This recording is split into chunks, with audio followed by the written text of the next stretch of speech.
اچھا جی، اگلا سوال یہ ہے کہ بچوں کی تعلیم کے حوالے سے لوگ بہت پریشان ہیں اور ان کے لیے بہت بڑا مسئلہ بنا ہوا ہے کہ وہ بچوں کو کون سی تعلیم دلوائیں، دنیاوی، دینی یا دونوں. جو بھی تعلیم دلوائی جائے اس کا طریقہ کار کیا ہو. مثال کے طور پر پہلے اسکول یا پھر مدرسہ یا پہلے مدرسہ، اور اگر مدرسہ ہو تو کس فرقے کا ہو. یہ تھوڑا سا مہربانی فرمائیں. اس سوال کرنے والے کو خود بھی ذرا خیال کرنا چاہیے کہ اس کا جواب میں کیا دے سکتا ہوں. میرے بھائی میرے پاس کیا ہے؟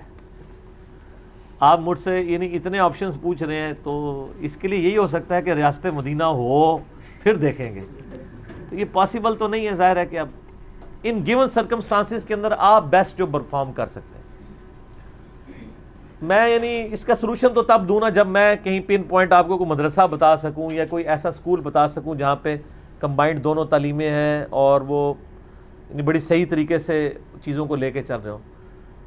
جماعت اسلامی کے یعنی دار ارقم نام کی ایک سیریل اسکولوں کی ہے، لیکن اس میں بھی کمزوریاں پائی جاتی ہیں. الہدا کی ایک سیریل ہے ڈاکٹر فرحت ہاشمی کی، اس میں بڑے پازیٹیو چیزیں بھی ہیں اور کمزوریاں بھی پائی جاتی ہیں. پرفیکشن تو کوئی نہیں ہے. باقی ہم تو یعنی میں تو غامدی صاحب کے ساتھ ایگری کرتا ہوں کہ براڈ بیس ایجوکیشن ہونی چاہیے. پہلے 12 سال کی جو ایجوکیشن ہے نا، یعنی 5 سال سے لے کے 17 سال کی عمر تک جو تعلیم 12 سال تک دی جائے وہ کمبائنڈ تعلیم ہونی چاہیے. اس میں کوئی فیلڈ نہیں ہونی چاہیے. آپ پتہ ہے جرمنی میں پہلے 5 سال وہ صرف زبانیں سکھاتے ہیں بچوں کو، کوئی تعلیم نہیں. وہی کہتے ہیں یہی تعلیم ہے. تو یہاں پہ جو غامدی صاحب نے یعنی ایک موقف رکھا ہے کہ قرآن پاک کور کروایا جائے اور سائنٹیفک علوم سے ریلیٹڈ ایک بیس بنائی جائے. اس کے بعد 12 صاحب جب وہ اسکول کی وہ ٹیچنگ کر چکے یعنی وہ پڑھ چکے، اس کے بعد وہ ڈیسائیڈ کریں اس کے ٹیچرز کہ اس کا شغف کس طرف ہے، اس طرف اس کو اٹیچ کیا جائے.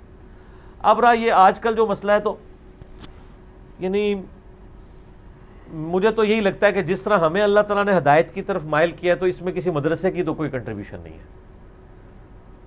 لیکن ہم ابھی اس پوزیشن میں ہیں کہ ہم اپنی اولاد کو گائیڈ کر سکتے ہیں. ٹھیک ہے، تو آپ مدرسوں کے رحم و کرم پہ نہ چھوڑیں، نہ اسکولوں کے رحم و کرم پہ چھوڑیں. دنیاوی تعلیم دلوائیں جس کو آپ دنیاوی آپ کی نظر میں، ہمارے نظر تو وہ بھی دینی ہے، علمی ہے، چاہے ایکوائرڈ نالج ہو چاہے ریویلڈ نالج ہو. اور دینی تعلیم کے طور پہ یعنی قرآن پاک کم از کم ترجمے سے پڑھوائیں. مدرسوں میں داخلے کے تو میں یعنی حق میں نہیں ہوں. ظاہر ہے کہ مدرسے تو فرقوں کے ہیں اور فرقے ہی آپ کو وہ کٹر قسم کا ایک بندہ بنا کے نکال دیں گے سانچے سے. اس سانچے میں کوئی چیز داخل نہیں ہو سکے گی. تو یہ رسک تو آپ نہ لیں.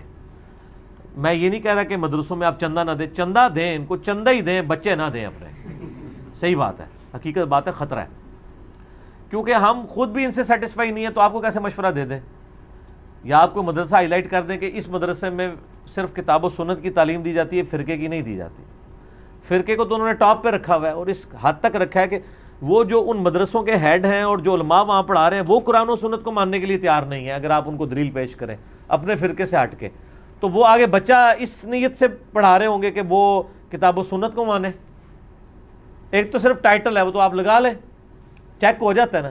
اہل حدیث کا تو سب سے زیادہ دعویٰ تھا ہم کتاب و سنت کو مانتے ہیں. تو آپ یہ کربلا والی حدیثیں بخاری مسلم سے ان کو دکھا لیں تو آپ کو پتہ چل جائے گا، ماتھے میں بال آنا شروع ہو جائے گا. تو اب جس طرح حنفیوں کو آپ رفع الیدین کی حدیثیں دکھائیں تو ان کو تکلیف ہونا شروع ہو جاتی ہے. تو ہم مشورہ تو یہی دیں گے کہ دنیاوی تعلیم رکھیں اور دینی تعلیم آپ خود دیں. کوئی مشکل ہے؟ سر انجینئر صاحب کی ویڈیوز موجود ہیں، ریسرچ پیپرز موجود ہیں، قرآن کے ترجمے میں آپ خود بچوں کو ایجوکیٹ کریں. اب رمضان کا مہینہ شروع ہو رہا ہے، ایک رکوع روزانہ پاس بٹھا کے 20 بچوں کو پڑھائیں نا. قرآن جب ایک دفعہ گزرے گا تو پھر شرک انٹر ہی نہیں ہو سکے گا، گمراہی انٹر ہی نہیں ہو سکے گی. تو یہ کوئی مشکل نہیں ہے. دینی تعلیم آپ نے جو دلوانی بھی ہے نا سر، مدرسوں میں دینی تعلیم تو ہے ہی کوئی نہیں ہے. وہاں تو آپ کو عربی پڑھاتے ہیں، فارسی پڑھاتے ہیں، فقہ پڑھاتے ہیں، قرآن حدیث تو پڑھاتے ہی کوئی نہیں ہے. آپ کس کھاتے میں ہے کہ وہ قرآن حدیث پڑھا کے آپ کو نکال رہے ہوتے ہیں، دورہ حدیث کرا رہے ہوتے ہیں، وہ بھی آخری سال میں جا کے. تو باقی ٹرانسفر علم ہو چکا ہے الحمدللہ اپنی زبان کے اندر. آپ کی جس کے اوپر آپ کا دل ٹھکتا ہے آپ اس کو پڑھیں. ہمارے نزدیک تو آپ کسی کو بھی پڑھنے ایک جیسے ہی ہے، ترجمے میں تو کوئی فرق نہیں کر سکتا. الفاظ کے چناؤ میں فرق ہو سکتا ہے. بسم اللہ کا ترجمہ اللہ کے نام سے شروع، یا شروع اللہ کے نام سے، یا شروع کرتا ہوں اللہ کے نام سے، کوئی فرق نہیں ہے. تھیم تو وہی ہے، شیطان کے نام سے تو کسی نے شروع نہیں کی. تو ہم یہی کہیں گے کہ آپ اسکولوں میں تعلیم دیں. انٹلیکچوئل لیول دنیاوی تعلیم ہی آپ کا ریز کرتی ہے. اسی وجہ سے آپ لوگ یہاں بیٹھے ہیں اتنے. یہ کوئی مدرسوں کی آؤٹ پٹ نہیں ہے، یا میں کسی مدرسے کی آؤٹ پٹ یہاں بیٹھ کے لوگوں کو دین کی بات نہیں بتا رہا ہوں.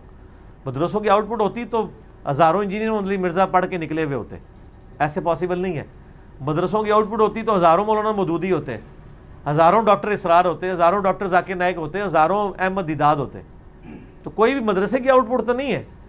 سب لوگ ایفرٹ کرتے ہیں، اللہ تعالیٰ ہدایت دیتا ہے. اب تو ہمارے پاس ریسورسز بہت زیادہ ہیں. تو میں کہوں گا کہ آپ اسکول چوز کریں جو اچھا سمجھتے ہیں. اسلامیات تو ہر جگہ پڑھائی جا رہی ہے. ہم نے بچپن میں جتنی دینیات یا اسلامیات پڑھی تھی نا، اس سے زیادہ آج کل اسکولوں میں پڑھائی جا رہی ہے. باقی پریکٹیکلی تو آپ نے خود ہی بعد میں علم حاصل کرنا ہے نا. ہم نے اسلامیات پڑھ کے یا ایم اے اسلامیات پڑھ کے لوگ فارغ ہوئے ہوتے ہیں، انہیں جنگ جمل صفین نہروان کی اصلیت نہیں پتہ ہوتی. ویسے وہ صرف پڑھ لیتے ہیں کہ یہ 3 جنگیں ہوئی تھیں، پیچھے تو ایک پوری ایک ڈاکٹرائن ہے. اس کے لیے تو آپ کو خلافت و ملوکیت مودودی صاحب کی پڑھنی پڑے گی نا، یا ہمارا ریسرچ پیپر پڑھنا پڑے گا نا. تو باقی موٹا موٹا نالج ہی حاصل ہوتا ہے. ایم اسلامیات والے بھی کیا کر لیتے ہیں، قرآن کا ترجمے میں کہاں تک وہ چل رہے ہوتے ہیں، بیچارے خود ہی مسئلے ہم سے ہی پوچھ رہے ہوتے ہیں آ کے. ایم اسلامیات کیا بڑے بڑے مفتی بھی رابطہ کر رہے ہوتے ہیں کہ یہ بتائیں کہاں لکھا ہوا ہے. تو ہم ان کو بتا دیتے ہیں پیار محبت کے ساتھ، بےزتی بھی نہیں کرتے. ہم بتاتے بھی ہیں، پھر اینڈ پہ کہتے ہیں سر دوبارہ ضرورت پڑے تو ضرور پوچھ لیجیے گا، ہم کسی کو بتائیں گے بھی نہیں. ٹھیک ہے، اس لیے ہم آپ کو بتا بھی نہیں رہے کہ کون لوگ پوچھتے ہیں کیمرے میں. تو وہ اگر یہ اسی طریقے سے معاملات ہو رہے ہوتے ہیں، اب تو سافٹ ویئرز بن گئے ہیں ساری چیزیں. آپ تعلیم کی بجائے پہلے تربیت کے اوپر توجہ دیں. ہمارے اسکولوں میں تعلیم ہے، تربیت نہیں ہے. اور تربیت کے لیے آپ کا خود کردار ٹھیک ہونا چاہیے. بچے تو بندروں کی مانند ہوتے ہیں، وہ ایکٹیویٹیز کو کاپی کرتے ہیں، تعلیمات کو نہیں. اگر میں کہتا ہوں بیٹا گالی نہ دو اور میں خود گالیاں دیتا ہوں، تو وہ میرے گالی دینے کو کاپی کریں گے، میرے اس کہنے کو کاپی نہیں کریں گے گالی نہ دو. تو اس کے لیے سب سے پہلے اگر آپ کو بچوں کی تربیت کی فکر لگی ہے نا، سب سے پہلے آپ خود اپنا کردار ویسا پیش کریں کہ جو کردار آپ بچوں میں دیکھنا چاہتے ہیں. ورنہ سر نہ بول جاؤ، کچھ بھی نہیں ہونا. یہ ذہن میں رکھیے گا. یہ ماحول ہے اصل چیز. ماحول ایسی چیز ہے کہ برے سے برے انسان کو اچھا بنا دیتی ہے، اور ماحول ایسی چیز ہے کہ اچھے سے اچھے خاندانی آدمی کو برا بنا دیتی ہے. آپ دیکھ لیں کتنے خاندانی لوگ ہوتے ہیں اور برے ماحول میں جا کے وہ کن کن برائیوں میں پڑ جاتے ہیں، اور کتنے برے خاندانوں سے اٹھے ہوئے لوگ ہوتے ہیں، اچھے ماحول میں بیٹھتے ہیں، کسی تبلیغی جماعت کے ساتھ اٹیچ ہوئے ہیں تو اللہ تعالیٰ نے ان کو توفیق دے دی ہے، نمازوں پہ آ گئے. باپ نے کبھی مسجد کا رخ نہیں دیکھا، بچوں نے داڑیاں رکھی ہوئی ہیں. ماحول کی برکت ہے نا. تو ماحول آپ خود دیں. جس کو اتنی فکر لگی ہے نا کہ میرے بچے کی تعلیم کی مجھے فکر ہے، تو وہ سب سے پہلے خود اپنی آخرت کی فکر پہلے کریں. کیونکہ قیامت دن تو قرآن میں آتا ہے کہ باپ کہے گا مجھ سے میری اولاد بیوی بچے سب لے دو، مجھے چھوڑ دو. تو ان بچوں کی جن کی آپ کو فکر لگی، یہ تو آپ نے اللہ تعالیٰ کو فدیے کے طور پہ دینا ہے اپنی جان چھڑانے کے لیے. تو وہ لمحہ نہ آنے دیں. اپنی آخرت کی فکر خود کریں. سب سے پہلے خود اپنے اوپر اسلام امپلیمنٹ کریں. آپ چلتی پھرتی تصویر ہوں گے خود بخود، اور آپ کے کریکٹر سے بچے خود بخود لرن کریں گے. ایک وقت آئے گا کہ وہ تربیت ان کے اوپر اثر دکھائے گی. اس لیے آپ دیکھیں کہ جن لوگوں کے گھروں کے ماحول اس طرح کے ہوتے ہیں نا، اور وہ پھر اثرات یونیورسٹیز کالجز تک جاتے ہیں. جب کبھی برا ماحول انیشلی اٹیک کرنے کی کوشش کرتا ہے نا، تو ان کی وہ جو تربیت ہے نا وہ آڑے آ جاتی ہے. ہم لوگ بھی یونیورسٹی سے پڑھے ہیں تو گھر کی تربیت آڑے آئی ہے نا، تو تبھی ہم غلط ماحول کی طرف نہیں گئے. تو فرق پڑتا ہے. دنیاوی تعلیم دلائیں، دینی تعلیم کی ذمہ داری خود لیں. کیونکہ مدرسوں سے آپ جو دینی تعلیم دلوانا چاہتے ہیں، پہلی بات دینی تعلیم مدرسوں میں ہے ہی کوئی نہیں. آپ کو کس نے کہہ دیا ہے کہ دینی تعلیم ہے مدرسوں میں؟ وہاں فرقوں کی تعلیم ہے. زیادہ تر تو یہاں مدرسے دیوبند بریلوی کے ہیں. آپ ان سے ذرا پوچھ لیں کہ انہوں نے حدیث کی کون سی کتابیں پڑھی ہیں. کئی کتابوں کے تو ان کو نام ہی نہیں پتہ ہوتے. اینڈ پہ دورہ حدیث جلدی جلدی کر لیتے ہیں. 7 سال میں سے 6 سال فقہ حنفی پڑھتے ہیں. اور وہ ماشاءاللہ کتابیں اگر میں آپ کے سامنے رکھوں تو آپ اپنے کسی بچے کو پڑھانے کے لیے تیار ہی نہیں ہوں گے. اتنی گندی باتیں اس میں لکھی ہوئی ہیں. اسی لیے میں کہتا ہوں کہ مدرسوں کے بچے سیکس کے پوائنٹ آف ویو سے جلدی ایجوکیٹ ہو جاتے ہیں اسکولوں کی نسبت. کیونکہ جاتے ہی وہ اس طرح سیکسی قسم کی کتابیں ان کو پڑھانا شروع کرتے تھے، اور ایسی کتابیں جو عام حالت میں آپ کو ملتی نہیں. آپ کو کسی اسکول کی کتاب میں ملے گا کہ اگر کوئی کتے کے ساتھ کر لے یا گدھے کے ساتھ کر لے. تو فقہ کی بنیادی کتابیں جو پہلے سال میں پڑھائی جاتی ہیں نا، اس میں یہ قدوری شریف جو لکھا ہوا ہے، یہ قدوری بدماش شریف نہیں ہے، اس میں یہ سارے مسئلے لکھے ہوئے ہیں. یہ وہ چیزیں جو آپ میں سے کئی لوگ ابھی اس حالت میں پہنچ کے آج تک زندگی میں انہوں نے کبھی یہ تصور بھی نہ لایا ہو ان چیزوں کا، تو وہ چیزیں تصور میں پہلے ڈال دی جاتی ہیں. یہ دینی تعلیم ہے. اگر آپ چاہتے ہیں کہ آپ کے بچوں کو یہ دینی تعلیم دی جائے، جو دینی تعلیم آپ کو مطلب 30-40 سال کی عمر میں بھی نہیں آ کے ملی ہوگی، تو ان کو وہ 8-9 سال کی عمر میں دے دی جائے، تو پھر آپ خود یہ رسک لینا چاہتے تو لیں. اور اگر میں جھوٹ بول رہا ہوں تو آ کے مجھے بتا دیں، آپ یہ نہ نکلے ان کتابوں کے اندر تو آپ مجھے پکڑ لیں. اور پھر دین کے نام پہ پڑھایا جا رہا ہے، تو دین میں یہ باتیں کہاں لکھی ہوئی ہیں کہ آپ اس طریقے سے ان معاملات کو لے کے چلیں گے؟ فرضی قصے بتائیں گے، پھر لوگوں کو خود اس طرح ایجوکیٹ کریں گے اس حوالے سے. تو دنیاوی تعلیم جاری رکھیں، دینی تعلیم آپ خود بھی عمل کریں اور سکھائیں بھی. اور یہ کوئی راکٹ سائنس نہیں، کیا سکھانا ہے؟ 24 گھنٹے کی زندگی گزارنے کے لیے جو دین چاہیے، ایک ہفتے میں آپ پورا دین سیکھ سکتے ہیں. سر کیا سیکھنا ہوگا؟ نماز، وضو، غسل، اس سے ریلیٹڈ مسائل. نکاح طلاق کے تو اس وقت ہے جب بچے جوان ہوں گے، اس سے پہلے تو ضرورت ہی نہیں ان کو سیکھنے کی. حج بھی اس وقت جب ضرورت ہوگی، زکوٰۃ بھی اس وقت جب ضرورت ہوگی. یہ چاند ایک طہارت کے مسائل ہیں، فرائض ہیں، یہ آپ سکھا نہیں سکتے. رمضان ہے، نہیں سکھا سکتے. عقیدہ کیا بنیادی عقیدہ، کوئی ضرورت نہیں، قرآن پاک ترجمے سے پڑھائے، خود بخود عقیدہ کلیئر ہو جائے گا. سر جس بچے نے بچپن میں ایاک نعبد و ایاک نستعین پڑھ لیا ہے، تو پوری دنیا الٹی بھی لٹک جائے اس سے یالی مدد نہیں منوا سکے گی.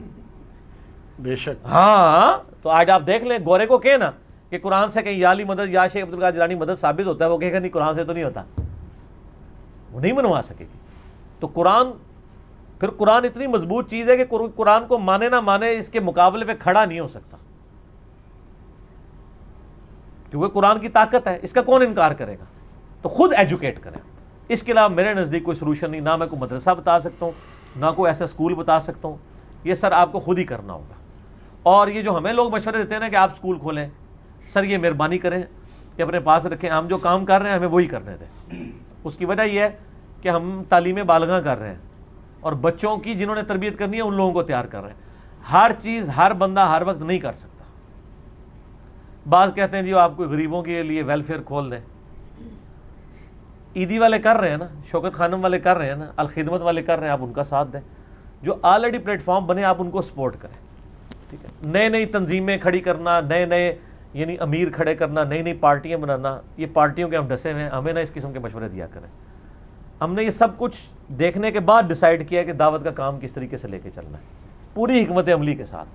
یہ نہ سمجھے کہ یہ بالکل جو ہے وہ الٹ ٹپ چل رہا ہے اور اس طرح نہیں چل رہا. پوری ذمہ داری کے ساتھ چیزوں کو دیکھ کے ایک ایک ایشو کے اوپر ہم دعوت کو لے کے چل رہے ہوتے ہیں. ٹھیک ہے، لوگوں کو جذباتی تو نظر آ رہا ہوتا ہے، جب آ کے ڈسکس کرتے ہیں تو ان کو پتہ چل جاتا ہے اچھا ہاں یار یہ اس لیے نہیں کیا تھا. پھر ہم بتا دیتے ہیں کہ بھائی اس میں یہ نقصانات ہیں، اس لیے یہ کام نہیں کیا، اس میں یہ فائدہ ہے، اس لیے یہ کام کیا. تو بڑی حکمت کے ساتھ کرنا پڑتا ہے. اور میں ایک صرف چونکہ آپ بیٹھے ہیں آپ کو دیکھ کے مجھے شرارت سوچ جاتی ہے کہ ہمارے اندر شرافت تو سیدنا علی والی ہے، بے شک، اور فقر اور زہد دنیا سے اور غنا سیدنا علی والا ہے، یعنی مراد ہے کاپی کرتے ہیں. لیکن جو چلاکی اور ہوشیاری ہے نا وہ حضرت علی کے مخالفین والی ہے. ٹھیک ہے، یہ جس سے بھی اچھی بات ہو وہ لے لینی چاہیے نا. تو چلاکی ہوشیاری ہم نے وہاں سے لی ہے. لہٰذا ہم سے کوئی ایکسپیکٹ نہ کرے کہ ہم اگر علی کے ماننے والے ہیں تو دوبارہ سے دھوکہ کھا جائیں گے، ایسا نہیں ہوگا انشاءاللہ. ہاں، وہ ایک بار ہی آپ نے دھوکہ کر لیا تحکیم کے مسئلے میں، مومن ایک سوراخ سے 2 بار نہیں ڈسا جاتا. تو اللہ کے فضل سے زہد اور دنیا سے بے رغبتی مولا علی والی ہے.